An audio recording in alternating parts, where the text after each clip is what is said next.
வந்து ரொம்ப சந்தோஷமா இருக்காங்க. அத பார்த்து சிட்டு வந்து கேட்குறாங்க, "என்ன சிந்து இவ்ளோ சந்தோஷமா இருக்க?" அப்படின்னு சொல்லிட்டு சொன்னோனே, "இந்த மாரி வந்து என்கிட்ட டாக்டர் இப்படி நடந்துப்பான்னு சொல்லிட்டு நான் நெனச்சு கூட பார்க்கல. டாக்டர் இப்படி நடந்துக்கிறாரு. என்கிட்ட வந்து அவ்வளோ அளவு வந்து சந்தோஷமா இருந்தேன் நானு. என்ன ரூம்லேயே படுக்க சொல்லிட்டாரு தெரியுமா?" அப்படின்னோனே சந்தோஷம் தாங்க முடியல. "நிஜமாவா? அண்ணன் இப்படியா பண்ணுச்சு? எனக்கு நம்பிக்கை இருக்கு சிட்டு. சீக்கிரமாவே என்ன டாக்டர் ஏத்துக்கும்" அப்படின்னு சொல்லி சொன்னோனே, "ரொம்ப சந்தோஷம்" அப்படி சொல்லிட்டு இருக்காங்க. இங்க வந்து ரொம்ப சந்தோஷமா வந்து விளக்கேத்தி வந்து பூஜை பண்ணோம் அப்படின்னு சொல்லிட்டு சிந்து எல்லா வேலையும் பார்த்துட்ருக்காங்க. இங்க என்ன பண்ணுறாரு, சிவா ரொம்ப டென்ஷனாக இருக்காரு. அதை பார்த்து வந்து என்ன பண்ணுறதுன்னு தெரியாமல் அப்படியே வந்து டென்ஷனாக இருக்காங்க. நம்ம வந்து ஸ்னேகா வந்து சொல்கிறாங்க, "என்ன சிவா ஏன் இவ்வளோ டென்ஷனாக இருக்க?" அப்படின்னோடனே, இல்லை உண்மையிலேயே சிந்து பயங்கரமான ஒரு ஆளாக இருக்கா. செம்ம கிளவர் மைண்ட் அவளுக்கு. நான் எப்படியாவது ஏதாவது ஒன்று கண்டுபிடிக்கலாம் ரூமில் நினச்சேன். ஆனால் அதை கூட எடுத்து மறைச்சி வச்சிட்டா. நான் தான் சொன்னேன்ல பயங்கரமான ஒரு கேடி. அவள் வழியில் தான் போய் ஏதாவது செய்யணும் அப்படின்னோடனே, சரி இதை நான் பார்த்துக்கிறேன், நீ டென்ஷன் ஆகாது. நேற்றுலேருந்து ஒரே டென்ஷனாக இருக்கா. ஆமாம் சிவா, நீ போனதுலேருந்தே எனக்கு டென்ஷன். அங்கே என்ன நடக்குது ஏது நடக்குது தெரியாமல் நான் எவ்வளோ டென்ஷனாக இருந்தேன் தெரியுமா? சரி ரிலாக்ஸ் பண்ணிக்கோ, ஒன்றும் இல்லை, நான் தான் நல்லா இருக்கேன்ல, என்னை பற்றி உனக்கு தெரியாது, என் மேலே நம்பிக்கை இல்லையா?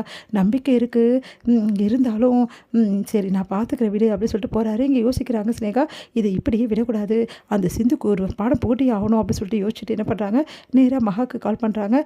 ஆண்டி இங்கே பாருங்கள் ஆண்டி, நான் சொல்கிற மாதிரி செஞ்சிங்கன்னா சீக்கிரமாகவே சிந்துவும் சிவாவும் பிரிச்சிடலாம் அப்படின்னோடனே, என்ன விஷயம் அப்படின்னு கேட்குறாங்க.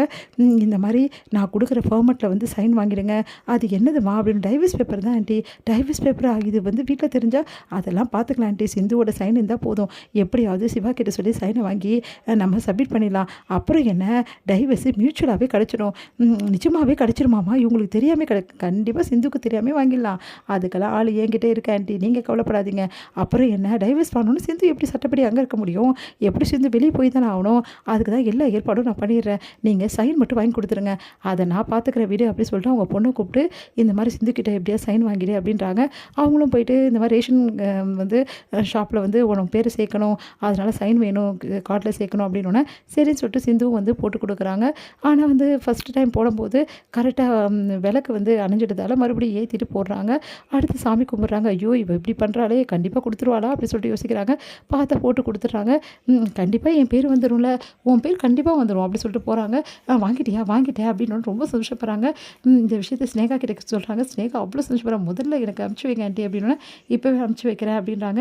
ஸ்னேகா வந்து அந்த ஃபார்மெட்டை பார்த்து அவ்வளோ சந்தோஷப்படுறாங்க. அவ்வளோதான் முடிஞ்சது, சிந்துக்கு நல்ல வழி பார்த்தியாச்சு, இதுக்கப்புறம் ஒன்றும் பண்ண முடியாது அப்படின்னு சொல்லிட்டு நேராக சிவா கிட்ட, சிவா உனக்கு விஷயம் தெரியுமா அப்படின்னு சொல்லிட்டு எல்லா விஷயத்தையும் சொல்கிறாங்க. அதை கேட்டு வந்து சிவா செம்ம டென்ஷன் ஆகிறாரு. என்ன இப்படி பண்ணி வச்சுருக்கேன்னு, வேறு நான் நல்லா தானே பண்ணேன், சரி நீ சைன் பண்ணி கொடு, நான் வக்கீல் வர சொல்லியிருக்கேன், இப்போ உடனே கொடுத்துடலான்னு வக்கீல் வந்துடுறாரு. என்ன மேடம் ரெடியாக இருக்கா? எல்லாம் ரெடியாக இருக்குங்க, மியூச்சுவலாக பிரிஞ்சிடலாம்ல, எந்த பிரச்சனையும் வரல, எந்த பிரச்சனையும் வராது.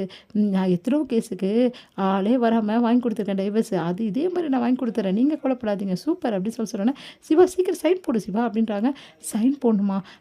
நீ பண்ணது எனக்கு கொஞ்சம் கூட பிடிக்கல, இதெல்லாம் எனக்கு விருப்பம் இல்லைன்னு. இங்கே பாரு சிவா, நான் உனக்கு வேணுமா வேணாமா, அதுக்காக நான் வேணும்னா நீ சைன் போட்டு தான் ஆகணும் அப்படின்றாங்க. அதை கேட்டு சிவா அதிர்ச்சி அடைகிறாரு. உடனே வந்து நான் சைன் போட முடியாதுன்னு அப்படியே வந்து பார்க்குறாங்க வந்து ஸ்னேகா. இங்கே பாரு, நீ சைன் போடலைன்னு வச்சுக்கோயேன், அடுத்த நிமிஷமே நான் வந்து இந்த உலகத்தில் இருக்க மாட்டேன், பரவாயில்லையா அப்படின்றாங்க. இங்கே பாரு, நீங்கள் என்ன சொன்னாலும் சரி, இந்த விஷயம் நான் சைன் போட மாட்டேன், ஏன்னா என் பெரியம்மா சம்மந்தப்பட்டு. நீ என்ன சொல்கிற சிவா? ஆமாம், என் பெரியம்மாவுக்கு எந்த உண்மையை நிரூபிக்காமல் நான் சிந்துவை டைவர்ஸ் பண்ணேன்னு வச்சுக்கோயேன், பெரியம்மா என்ன நினைப்பாங்க தெரியுமா? நான் வேணும்னா அவங்க பேச்சை மீறிட்டேன்னு நினைப்பாங்க. அதுக்கப்புறம் பெரியம்மா நீங்கிட்ட பேச மாட்டாங்க, பெரியம்மா பேசலைன்னா அதுக்கப்புறம் நான் உயிரோடு இருந்தோம் இல்லாத மாதிரி தான் அப்படின்னு அதிர்ச்சி அடைகிறாங்க. என்ன சிவா இப்படி பண்ணுறான் அப்படின்னு சொல்லிட்டு ஸ்னேகா